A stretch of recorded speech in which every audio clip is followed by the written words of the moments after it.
Hello everyone. Some of you may have seen me on The Rehearsal on HBO.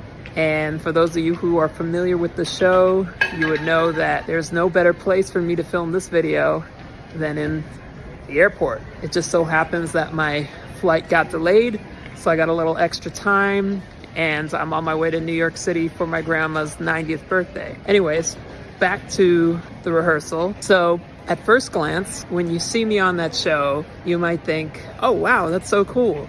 Alex is performing on one of HBO's most popular shows, and I would agree with you. However, at second glance, you might ask yourself, why is Alex rapping?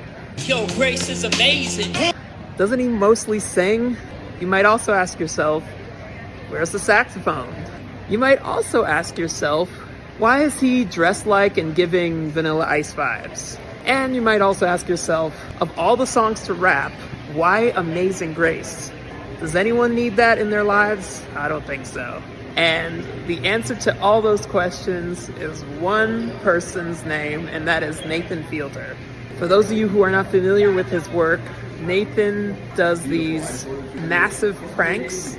We were all under the impression we were on a real music show, and we thought that we were on something like American Idol, something like The Voice, and that HBO had their equivalent of that, when in fact the whole thing was a hoax masterminded by Nathanfielder. A bombshell article by Variety came out this week describing what all of us performers, contestants went through on this show. First of all, I want to give a shout out to my fellow performer on the show, Lana Love, who had the courage to reach out to Variety, even though we did sign an NDA. It was really brave. I can verify everything she says in the Variety article. I also learned new things from that article, including the show is trying to claim our intellectual property, which is no bueno, as a lot of us, including myself, were doing original songs on the show. Let me wait for this announcement to pass. All right, continuing on. So I'll try to keep this as succinct as possible. The story starts midsummer when I got an email from HBO saying America's Got Talent has recommended you for this new singing show on HBO. And this checked out for me because it just so happened a month or two prior, an America's Got Talent senior casting person had reached out to me on multiple platforms, including Instagram. She sent me an email saying, we'd love to have you on America's Got Talent. We had a phone call, and once she found out that I had already made it to Simon in the past, they weren't interested in working with me, because those of you who know these shows, you know that if you have any experience singing on another one of the shows, be it The Voice or AGT, they're most likely not going to have you on their show. Anyway, so it checked out that an America's Got Talent person had recommended me for this new HBO show. The first red flag that I had of this whole experience was thinking to myself, HBO doing a singing show? That seems a little lowbrow for them. And wow, my instincts were right on point. So they asked me to send them a video talking about myself as well as a video of me performing. So I sent them a video that my friend took of me performing at Valerie Simpson's Sugar Bar in Manhattan. At the time, I was living in my parents' house in New Jersey, about 45 minutes outside of New York City. So I hear back from HBO and they say, the producers loved you and we'd love to film you on our lot in front of our cameras in a few weeks. And so I said, that's great, because I was planning on going to Los Angeles anyways. I was planning on moving out of my parents' house and getting back there. So I drove all the way across country from New Jersey to Los Angeles, partially motivated by this opportunity, by this singing show. Anyways, next thing I know, I'm at what we would call a cattle call audition. And the cattle call audition is a term that people who have done singing shows describe as something, it's like people being herded into auditions like livestock.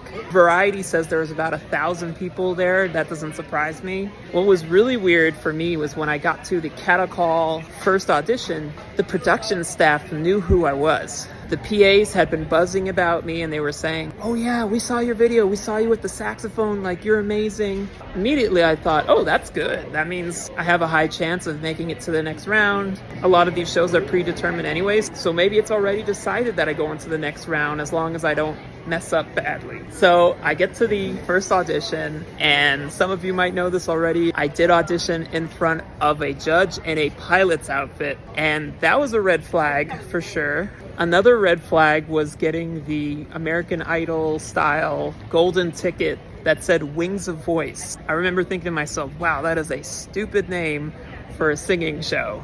I'm on to the next round. I leave the HBO lot and I hear back from the producer at HBO saying, this time you're going to be auditioning in front of a Grammy award-winning music producer who's going to workshop your songs. So feel free to bring an original song. I get to the HBO lot for the second round, and there's way less people now. I think there was like 20 people in my group auditioning.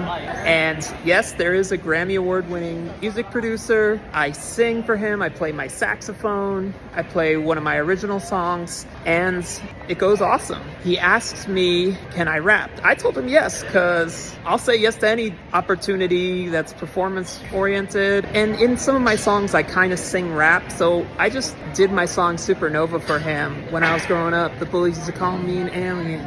Anyways, next round, we've been notified that we are in the quote-unquote top 50.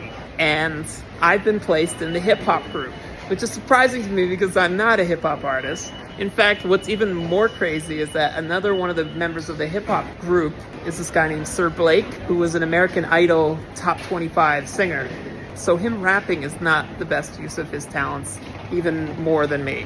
So I get an MP3 file that is a rapped version of Amazing Grace. I think it's a little weird, but I just go with it. This is what I'm learning. This is what I'm rapping. And I get to the HBO lot to find out that everyone is doing a different genre version of Amazing Grace. There was a pop punk Amazing Grace. There was a jazz Amazing Grace. There was a country Amazing Grace. And I was in the hip hop Amazing Grace group. We do a proper dress rehearsal. It's catered to the nines. It's a good experience regardless of the red flags and weirdness overall. We're working with a very well-known songwriter who's helping us arrange it and perform it. We have a legitimate choreographer helping us with the choreo. In the shooting, there's a lot of downtime.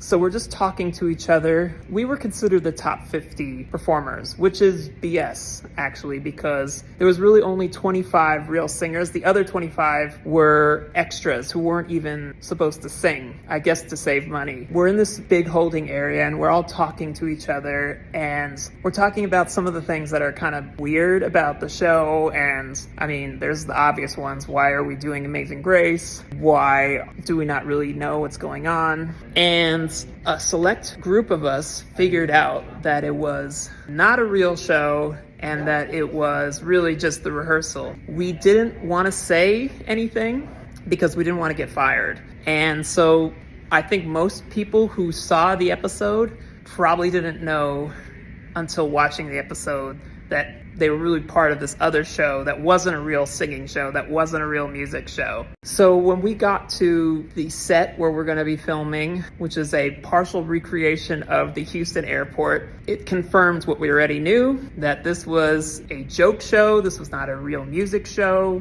and we were performing in front of pilot judges, which super bizarre, but kind of funny in hindsight, I guess. I will say the entire process took a few months. And for those of us who made it to the top, call it 25 principal actors, we were paid something like $12.50, which for me was fine because I had already planned on moving back to Los Angeles. And where I moved to LA is 15 minutes from the HBO lot. And I didn't have a lot going on at the time. I didn't have a lot of gigs. So I was happy to do it. Good exposure, regardless if it's not real music show exposure, it's still cool. That said, I do believe that the whole thing was messed up for someone to make a fake music show to string along all of these artists and creatives. The music industry is hard enough without being the butt of a big joke. The music industry is hard enough without being part of some elaborate prank. I will admit that for about a week after the show, I was disappointed and upset that I had not been on a real music show and that the whole thing was a hoax. I was pretty disappointed,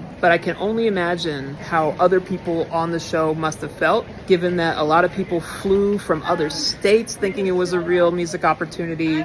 I heard of people quitting their jobs. I knew someone who was driving 10 hours each way to come to audition. auditions and to the filmings. And there were a lot of other people who were minors. And I remember when I was a kid and I would have legitimate opportunities, when they fell through, it hurt a lot more than it does now for me as an adult. The disappointment was magnified times 10 compared to what I experience now as someone who's had 10 plus years experience in the music industry and is becoming more and more impervious to rejection. I feel for all of those young people who went on the show thinking that it was a real music show, only to find out that they were basically being part of the butt of one big joke. So overall, I would say I'm really grateful for the opportunity, but the whole thing is still pretty messed up.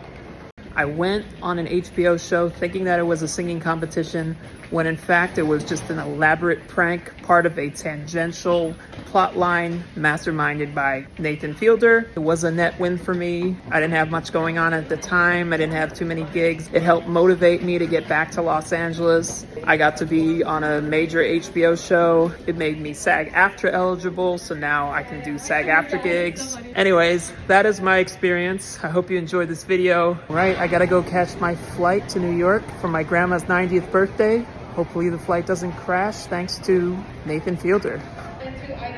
I actually am boarding. Greetings from boarding group 2. I will say that despite what all of us went through on the show, it is a brilliant show, very entertaining, very funny, and I am very excited to see what happens next.